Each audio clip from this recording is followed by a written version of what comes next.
Welcome to Samba Samba. Enjoy the video. In this video, I will explain how to get long-lasting curls. First, begin with clean, completely dry hair.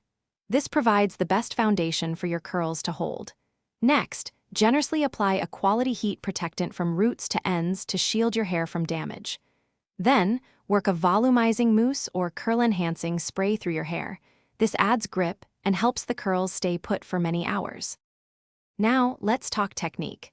Choose a curling iron or wand between 1 inch and 1.5 inches for versatile curls. Work with small sections, about 1 inch wide, to ensure even heat distribution and a stronger curl. Always wrap your hair away from your face for a beautiful, open look. Hold each section for 10 to 15 seconds, allowing the heat to properly set the curl.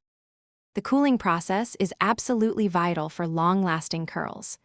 As soon as you release a curl from the iron, gently re-roll it and secure it with a pin or clip against your scalp. Let these pinned curls cool completely for at least 15 minutes, or even longer if you have time.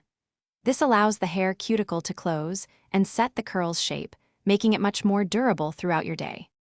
Once your curls are completely cool, gently release each pin. Avoid brushing them out immediately. Instead, use your fingers to softly separate the curls for a natural, voluminous look. Finish with a flexible hold hairspray, holding the can about 10 inches away to lock everything in place. To maintain your beautiful curls overnight, try sleeping on a silk pillowcase to reduce friction and frizz. Thanks for watching. Consider subscribing if we helped you.